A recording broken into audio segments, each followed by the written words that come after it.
hecho honor a todos y cada uno de los compromisos que contrajo a partir de la primera reestructuración en el año 2005, pagando todas sus deudas. ¿Cuál fue el marco social, además, que se desarrolló en estos años? Hemos recuperado el poder adquisitivo de los trabajadores, siendo hoy el salario mínimo vital y móvil de la República Argentina el más importante de toda América Latina. Hemos realizado más de 2.000 convenciones colectivas de trabajo donde libremente trabajadores y empresarios han negociado sus salarios del año 2003 a la fecha como no se había visto desde nunca. Salario que, por cierto, estaba en 200 pesos, el salario mínimo vital y móvil, cuando comenzó el gobierno, y hoy está arriba de los 1.500 pesos, con también importantísimas adecuaciones, aumentos de los haberes y jubilaciones de todo el sector pensionado, que además el Estado ha recuperado el manejo de los recursos de los trabajadores para ponerlos al servicio de los trabajadores y de la economía real, de la que genera trabajo, de la que genera actividad, de la que genera empleo, que es, a mi criterio, la generación de más y mejor empleo, la única salida que se puede ofrecer frente a la crisis global. Tenemos que clausurar una etapa del capitalismo en donde se creyó que el dinero generaba dinero por sí mismo, sin necesidad de pasar por el circuito de producción de cosas, de bienes, de servicios. Como dijo Krugman, un capitalismo que ganaba dinero haciendo cosas, no un capitalismo que gana dinero únicamente con el dinero, porque esta es también una de las causas de esta crisis global que hoy nos afecta, además también del desarrollo muy desigualitario entre norte y sur, algo que también se debe comenzar a revertir para poder volver a retornar a la senda del crecimiento. El país, el año pasado, hizo frente a la crisis prácticamente sin modificar su tasa de desempleo. Con instrumentos diversos, heterodoxos, no teníamos una sola receta porque eran diferentes los problemas que se planteaban en cada una de las actividades y por lo tanto no había una respuesta única para todos los problemas, porque nunca los problemas son iguales, porque nunca las actividades económicas son iguales y por lo tanto exigen un grado de heterodoxia y de creatividad que nos permita responder adecuadamente a esos problemas. Por ejemplo, desde el Ministerio de Trabajo implementamos un programa en el cual ayudábamos a completar los salarios de los trabajadores en aquellas empresas que tenían problemas, porque una de las claves, el objetivo fundamental que me planteé frente a la crisis, recuerdo todavía una reunión que los compañeros de la Confederación General del Trabajo seguramente no olvidarán, que tuvo lugar en marzo, febrero, fines de febrero, marzo, cuando estaba en ebullición toda la crisis, y vinieron a verme para solicitar leyes que prohibieran el despido o que retornaran a lo que era la doble o triple indemnización que habíamos tenido en etapas anteriores. Y yo les dije, déjenme apostar a otra cosa, déjenme apostar a que lo principal en la crisis sea mantener el vínculo laboral,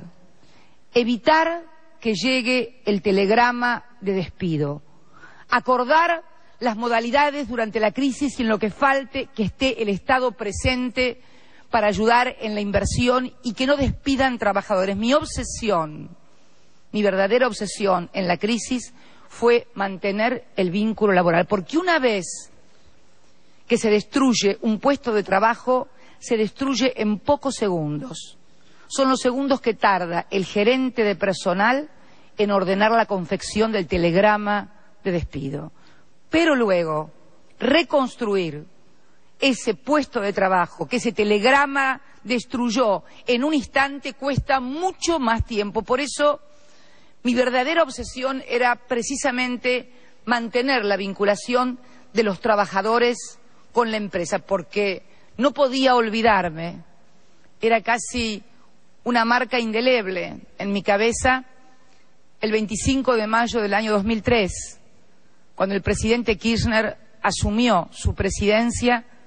con apenas el 22% de los votos y el 25% de desocupados en la República Argentina.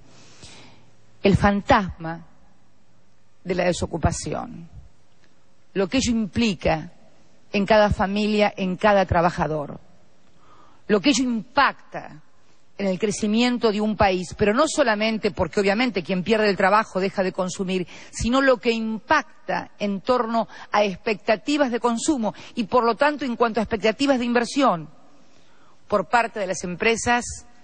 es de efectos francamente demoledores. Quiero contarles una experiencia que realmente signó también un poco esto de la heterodoxia en cuanto a abordar los problemas. Como les decía, nosotros hemos recuperado